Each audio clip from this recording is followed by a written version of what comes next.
Good evening and welcome everyone to Washington County Kids Parent Speaker Series number 4, Safe and Healthy Screen Time in the Digital Age. My name is Larry Corpo. I'm the Executive Director with Washington County Kids. I'm pleased you've joined us for tonight's informative session. Our mission is to promote and increase access to quality out-of-school programs for all youth in Washington County. And we believe after-school and summer programs help those youth achieve their full potential, and we support this in many ways. One way we contribute is to helping parents and providers through tonight's events with information on topics relevant to families. Also tonight, joining us from Washington County Kids is Katie Riley, President, there she is, and Jessica Sim, Program Coordinator, there she is. These two have put all the pieces together to make this happen and will also be helping us facilitate questions during the program so the speaker can focus on the presentation. And tonight I get to the honor of introducing tonight's speaker, Rachel Sue. Rachel, there she is. She's got the Washington County logo. Rachel volunteers and supports Washington County Kids in a lot of ways. Too many to mention tonight, but I just want to tell you we're happy to have her here. She also has a BS in computing and an extensive knowledge of children's education and development. So Rachel, thank you for being here, and I will turn it over to you. Thank you. It's my pleasure being here tonight. Let me share my screen here. I'm so excited you're here. Please introduce yourself in the chat box so Jessica will make sure you are in our door prize draw.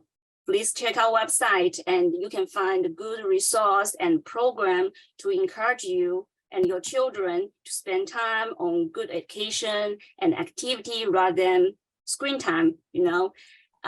If you have any question for me, and you can enter your question to the Q&A feature of the Zoom, I will address as many questions as I can. My name is Rachel Sue. I'm an Oregon Registry Community Trainer. Also, I'm Washington County Kids Web Administrator. I have a bachelor degree in information technology, and most of my time was working with the screen and device, apps, software, and until I have my first child. And I know how much you can benefit from the screen time, but also I know how much can benefit from out of school time program. That's why I also volunteer myself with Washington County Kids.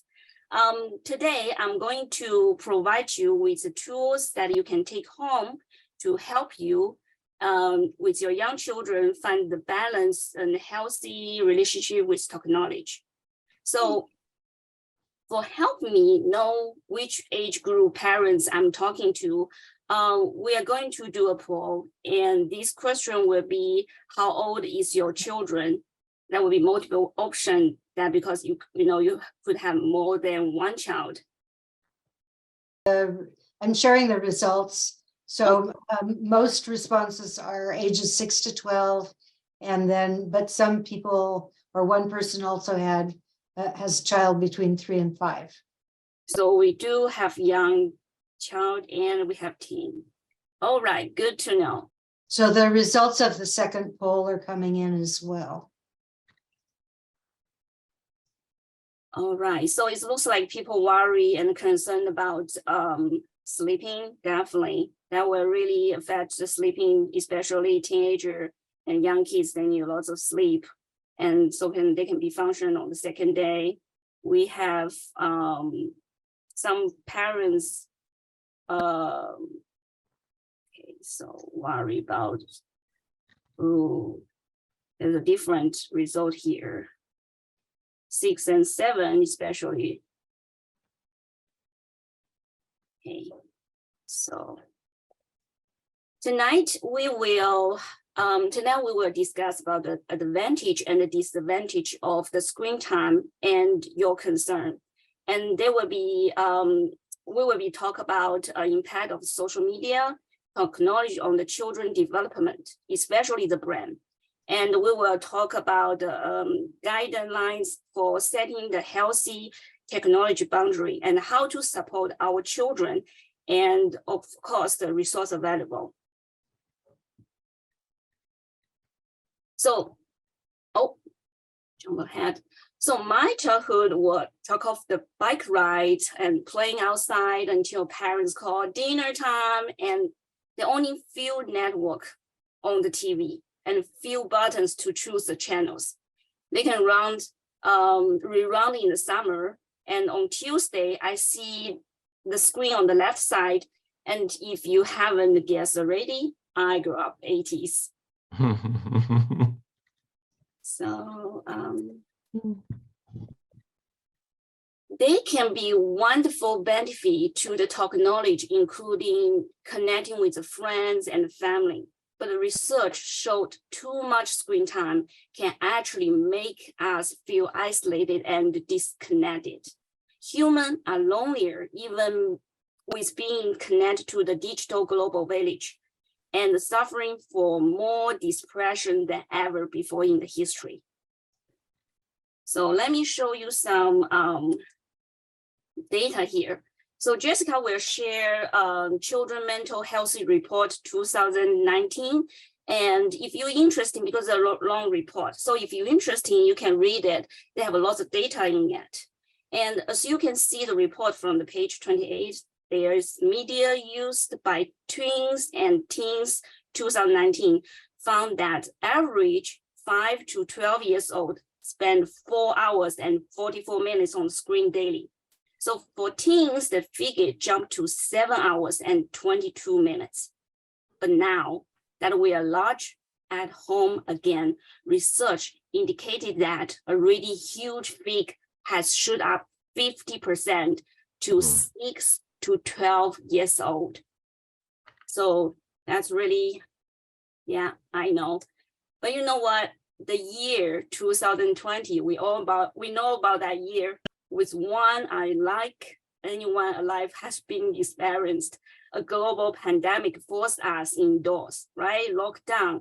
And quarantine means many more hours spent at home than ever before.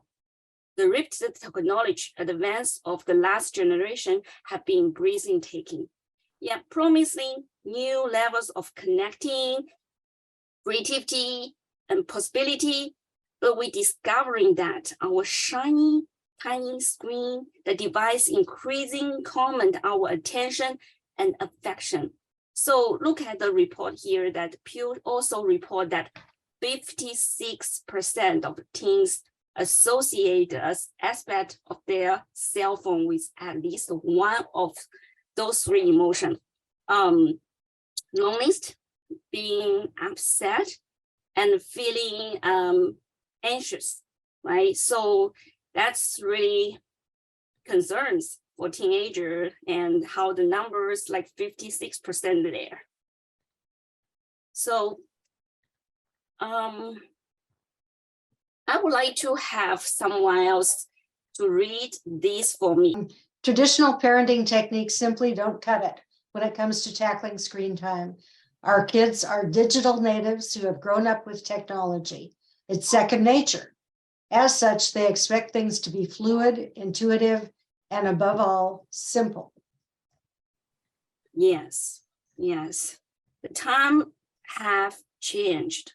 Technology is everywhere, and companies spend a lot of resource making the show and the game and another apps very engaging. And once device turn on, it can be hard to turn off. So whether it's a smartphone or social media or hiding apps, the number of the change that technology creates seems to be multiplying faster than we can keep up. So healthy experts tend to agree that too much time with the screen may be inferred with the pressures accepted development in young children. So the posture of repetitive motion associated with the gazing into the digital screen can take away from the time spent moving around and refining the gross motor skills. Additional, the time spent with the screen alone reduce opportunity to practice the conversation and social skills. So the main concerns are not that technology is rotting the brain, but that too much digital exposure take away from the brain building activities that develop the little mind and the muscle. So what happened in a children's brain when they're watching the TV and or on phone? So the faster the change in the sensory information you are taking in, the faster your brain need to process it in order to keep up. So when you ask them to sit down quietly for 2 minutes, no way, right? If you give them like a phone or TV and they can sit there for 2 hours and you can see they sit still but you know what? They have really active brain. So when they have more focused and not really relaxed. So the brain take in over stimulating the screen activity, but often subtract another sense to do so. So the screen education can provide knowledge, yes, but we tend to forget that things are like the smell, touch, and taste, those senses that the screen can't really provide it. So you can ask, how about hearing, right? Do you find your kids have a hard time hearing you, like hearing you say, oh, dinner is ready, time to eat, not hear you, right? You call it again and again, and you get upset. And you get there and turn off the TV, and what the kid did you get? What you can feel free to type in the chat box. For me, I know that I will get angry kid. Oh, cranky, exactly. Yeah, angry and crying. Any crying kids? After you take away their phone, turn off the TV. Tantrums. Oh, yes. We are not alone. And meltdown. So children, on the screen time, it's a high dopamine activity. So it's increasing the dopamine high level to here, right? So when you turn off the TV, you think it's back to normal? No, that's not the case. You think, okay, increasing the dopamine, turn off, back to here. No, actually it's back to here. So you will got lots of thundering and like cranky kids crying, angry. Some teenager, maybe they say some word that you don't really rolling eyes, that things, show they are not happy about it. So children often get into a state of the high focus because their brain is so super busy processing all those fast changing visual information. So the brain is maintain a super fast hyper process mode. And you ask them to sit down, to eat, or do something activity that really quiet, or sit still, it's really hard. You know how hard for us do a transition for children from here to there, or do this from that, it's really hard for them. So if you want to ask your children and change from high, fast, hyper process mode to quiet one, it's basically impossible. It's hard for them. It's hard for them to transition that. So watching the enemies with the constant change of the setting can overtax young children's brain, especially the part that control executive function, including the director behave, working memory, and delay the gratification. So it's not realistic to say, okay, how about we just don't have screen time, so we don't have to deal with that. No, it's not realistic to say that. We have to adapt that, thinking any other tools that your children can have. So how do we negative the communication tools when they talking with their friends? How do you negative the regulation time less screen? Okay, how can we build thoughtful boundaries and permissions? Because kids can use those things appropriately, or they can use them in a way that damage like another tools that kids have. It's really complex and it's wonderful. And the screen are different now and different. Obviously the inactive different to them. And you can appreciate about it, or you can think about the value, how good they are. But what is really the part scare you or terrify you? And I see that people put they're concerned about the sleeping, and they don't have exercise enough, or they exposed to the inappropriate content.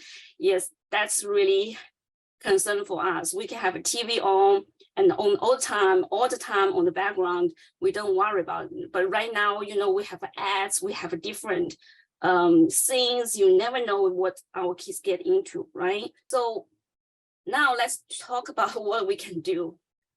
There's a concern, what we can do about that. Become educated about different technology your kids use. So look at the picture on the right side. There are 68% of the category said do not use Facebook. It's funny that I heard some of them think about Facebook is old people thing. So I guess the young people think, okay, old people say I'm not using it. So make sure you know what apps or what social media your kids on, right? So parents, you should know exactly how it works as well. The building good connection and communication, that's another thing. Family time, basically it's quality time. And this is how you build connection and relationship for able to communicate. They need a safe adult in their life. So they can meet, when they meet trouble on the internet, they can have you as a trust adult to talk to. And but make sure that keep on open dialogues about it without judgment. Be curious about it. Show you interesting when you see they play the game. And if they show you some pictures or funny videos, and thank you for them to share those with you. And don't say, it's still bad. Or why they doing that? Why you like things like this? So if you say things like that, what will happen? They will stop coming to you. They were not going to share with you what they're looking at. So that's not really good, right? Talk about, you want to talk things with them. You want them to come to you and trust you. And so you have to really things that you don't really, you want to say, but you hold back and just listen rather than judge. Talk about online use and problems they may face. Explaining why those technology boundaries are necessary. I will ask Jessica to share some document with you in the chat box about internet safety tips for children. So they are kids internet safety and be internet smart. The tips help you to be smart online, and some community awareness and from the Washington County Sheriff Office. So I think those documents really helpful. And if your kids can't read, and you can read first and then share with your kids. And if your kids can read and read with them, or leave it to them to read, especially teenager. And they are different, that age is different. So you can just leave to a place they easily can see it and say, I found this really interesting and really helpful. And if you have time, and take a look and tell me about your thoughts, just leave like that. And not really too pushy, or they want to be independent and learn things. So teenagers, You just have to do different way with young kids. Established that the parent job is supervise and oversee the phone use. So set the promise that the phone is a privilege can be removed. However, the teenager, they have their own social life and they need privacy. So to use the special software to monitor or even block the apps they use, it's better just, guide and educate them to use the correctly with the internet rather than just be a helicopter parent. They need to feel a sense of space. Okay, establish the tech rules early to create healthy limits. I will talk about screen-free Zoom and screen-free time with few minutes. Review and inform important rules that about the phone, and everybody must follow the consequence. And have agreement with your child around the balancing the activity and screen time, and stick with them. You can create some family media plan, and like I said, there's agreement you can find online, and Jessica will share with a couple of 4 different example of the social media plan and agreement and contract, even with your older kids, and so everybody can on the same page. This is really important, and so they know the expectation is there. Thank you, Jessica. So here we go. So create some tech-free Zoom for your home. You can create some poster as a reminder and hand them up in those areas. So don't use technology in those places, kitchen or dining room table. Keep family mealtime or another family social gathering tech-free. Bedroom, really, obviously, to charge the device outside your children's bedroom. So the income message and the call can infer that your children sleep, and helping children avoid the temptation to use the check device when they should be asleep. You heard and you want to check, you really want to check, right? So we want the phone out of the bedroom. Emitted lights from the device and charging may still affect the quality of your child's sleep. Here is, we will not use mobile device or another screen during the following times, 1 hour before bed. Using the mobile device or watching the TV before bed can interfere with the children's sleep. When using the screen in the evening, turn off the brightness on the screen down. Don't play or watch media that are intense or scary in the evening. And on the mealtime, do not watch TV or use the mobile device at the mealtime. Family time should be building in the connection. That's good for communication. Family time, that's, maybe whenever the family together, or you may be joining the speak time, such as when it's in the car together or have a walk together, except that long trip or family movie TV night.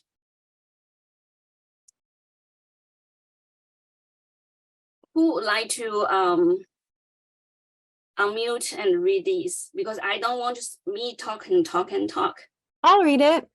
Yes, please. Choose media wisely. When we have recreational screen time, we will not play video games that are against our family's rules, both at home and at someone else's house. Not download apps, movies, games without permission and asking an adult if they are appropriate for my age. Not visit new websites or video sites without asking permission, or watch educational shows and use apps that have been reviewed and vetted by trusted sources to actually be educational, such as PBS or Common Sense Media. Not spend lots of time watching fast-paced shows or apps with lots of bells and whistles. These types of shows and apps may affect brain development and make it harder for children to concentrate later in life. Be a safe gamer and social media user. Think before I post and respect myself and others by speaking respectfully of others online and offline. No sexting and bullying. Thank you. Those are just some examples. As we see the long consent list, I can easily talk for another 2 or 3 hours for these. Those internet safety, just based on this slide, which really require another training. But I want to point out that you have reason to be terrified and take it seriously. About those rulers for them, you like the hackers or scammers or cyberbullies, you need to help your children aware of the internet safety. Yes, it's really terrifying to me when I first time to learn about that. And since because I was learning lots of computing and programming and things behind it, and I know why, and I know the children need to know and learn too. So as adults, we really need to help them, and that's why we need to set the boundary and tell them why it's necessary. So there are apps available to set up parental control and monitor your child social media usage. You can turn off the notification, limit the screen time, or block the inappropriate sites. There are devices that you can default the setting for parental controls. Many cell phone companies have a kit plan that you can able to monitor and have parental controls through your cell phone carrier. Be smart about ads, and teach your child do not click on the ads. Try to X them out instead. Show your child how to skip or mute the ads. Choose a channel that don't overload your child with the ads. Any children social media account should be set private. Oh, by the way, that you need to be like 13 years old to legally own a social media account. So you can tell your children about that. The world is full of all type of the peoples, and setting social media to private and knowing who are your kids' friends with the online helps to keep them safe. And you need to know, and you need to know about their life. So follow your teenagers' social media and know who their children, who their children is follow on the social media. When you go to when a child go out with a friend, right? You always ask 3 questions like, where are you going, and who you're going with, and how long would you be there? Same thing on the internet. You can, of course, you don't ask every time, but you have to have the answer for those 3 questions, like, which website or apps you are using, who you talk to on those social media or website, or how long you're going to planning to use the screen time. So keep those in mind. I'm curious, here is some, I think it's really education and good website and resource. But I do curious what site and the resource have you found used for so far to support your children's learning? Feel free to share in the chat with another parents.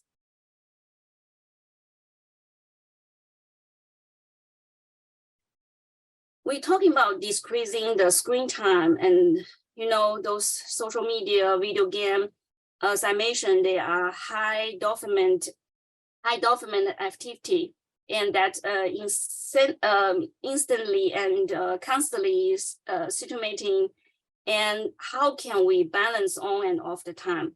So I think most people were thinking, oh, they should do outdoor activity, right? But also I want to mention about low dopamine activity that require more delayed gratification. So like I mentioned, that it's not really realistic to say, okay, you can't have screen. There are some activity you can on the screen and give a little dopamine, make them happy. For example, like the programming, and help your kids learn how to do program. Off the screen time, of course, like exercise and board game. Rachel, I think you switched over to the wrong slide. You switched over to our website. Yes, Right. that's what I'm going to talk about. Oh, okay. Next. So when we talk about the low and the high dopamine activity on the screen, play game, and I talk about the low dopamine activity, there's on-screen and off-screen activity. So our program, fund program on our website, we have a lot of provide really good outdoor learning and education. And I hope parents can go there and find a good program fit there for the children. When they feel boring, they don't know what to do. And outdoor activity, it does good for them, right? So that's just why I want to point to our website. That's just one resource. Of course, we have a different resource link here. We will send this out, but Jessica also send it's in my handout resource link document. If Jessica can share that on the chat, yeah. So you can go to the website and see that maybe really helpful information for you. This is computing talking way. 0 means no, 1 means yes. So type in the chat box. I walk away from this section with ideas and access to resource that I can start maybe tonight, tomorrow, this week. 1 is yes, and 0 is no. I see 1 coming, good. 1, I'm glad you got some ideas and some tips that you can use. So before we go to the Q&A, and I want to mention about our survey. It's only take you a few minutes, but it will help me and help Washington County kids to know what we did well and what we can improve. I really appreciate if you can give us some feedback, and thank you. And I can take some question from here. And what about if you have kids who are a bit older and they've already, are already using social media freely? So it's seems like it's a little late to start having really strict rules. They're really going to rebel against that. What would you suggest in that kind of a situation? So when the kids are ready, we don't really set a boundary at the beginning. And the backup things that the pillow I was talking about is build a really good connection and communication with them. Because when it's not really say, okay, we can't really limit it where they go. When they grow up, when they become adult, they will eventually, out of our control, and we can't monitor them. And the thing is, first they need to know about how to keep them safe. Either, the personal information safe and privacy safe about that. And so they know about, we need to let them know about the knowledge, how to protect themselves. And second, we need to make sure that we build a connection and good communication with them. We not really judge, and we more like good listener, because if something happened to them, for example, let's say the bullying, they don't have people, normally people face to the children get suicide, because they bullying, but they don't go to the adults because they don't know what to do. If they have a safe adult they can talk to, it will be help them better. So you need to build a really good connection so they know no matter what, if there's something happen or there's something concern them or something really bad, they know they can come to you. And you can talk from there because they know they can come to you and ask help. I have a kindergartner, and after school, he cries and whines for the phone or TV. Currently, he's whining at this time. Okay, so yes, it's really surprising the phone usage is really down to from 8 years old come to like kindergarten age. That's really, I'm not going to say like, okay, you can't have screen time this age. What we need to do is we have to set the boundary and expectation here. We need to tell them, okay, how many hours is what limited I allowed here is, and what show is I choose, not you choose. All right, you can choose from, for example, you have like PBS Kids, right? You have whatever the show you okay to here to watch. Then you ask them to choose from those and how many hours, and give them a warning before the show. Like how many, for example, you say 1 hour and maybe give it like 30 minutes, tell her how many minutes left. Okay, for me, I will give you an example because my kids is kindergarten age too. So during the pandemic, it's really hard. It's really hard because we have to work and we can't really babysit. And we basically use that screen time for babysit. But I really set the boundary at the very beginning. So I told my kids, okay, every day only can have 2 hours, no matter the phone or the TV, they are totally 2 hours, all right, for like per week or whatever. That's your boundary limit time. And I said, I know, for example, there's a show for 30 minutes, and I told her 30 minutes for 2 shows, that's 1 hour, all right? So I would just say, 1 show is done, I would say, okay, you got 1 more left. And so she know the expectation there, and you have to stick with it. You can't just say, okay, I'm on the phone, and yes, you can watch another one. No, you have to stick with the boundary because the children know that if you change, she can do another one. And she can continue use the power to challenge you. That will be really hard. At the beginning, you she fight with you. Yes, really couple of times, really hard. But if you continue consistent, say, here's the expectation, here's your choice, and I'm willing to work with you, and you have to work with me as well, then see how it's going from there. Any other questions? Oh, let's see. So thank you from Erica. There's another tips I want to bring up too. So you sometimes, for the young kids, you think they not listen. Actually, they are. When I was go to my daughter's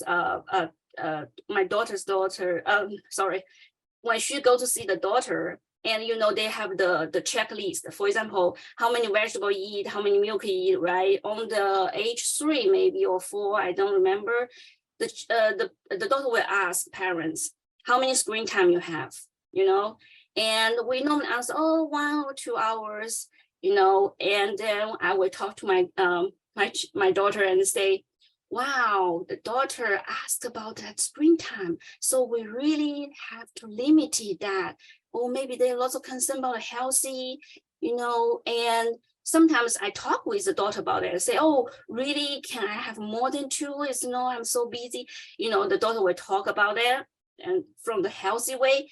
And when kids, you think they not listen, actually they listen. So if the limited time is come from different people's mouths and it's easy for them accept rather than you tell them, you can't do this, you can't have 2 hours, because that would be the power struggling between you and your child, right? You want to be the parents, like you love her, show the love, you concern, not really say no, right? So that's something I want to see that you can try. So what about if some kid, let's say a teen, you're concerned about maybe sexting or being drawn into some kind of sexual exploitation situation? Before you talk, there's always talk before, you know, when your children ask for your phone, say, I want a phone because my friend have it. You need to show that you're understanding. They want to connect with a friend, but also this is concerned about internet safety. So you need to introduce all those knowledge about, you know, all those concerns that you have and why. And when it happened, and you ask your child to, when on social media, you ask your child to do stop and think, and not just like post and post, because they don't understand once this is post, and even you think, oh, I regret, I'm going to delete it. That's not how the computer do that way. It's still there in the data system at the back end that you think you deleted is just deleted at the front end. It's not deleted at the back end. So in somehow people could screenshot, people can the data can bring it back recovered.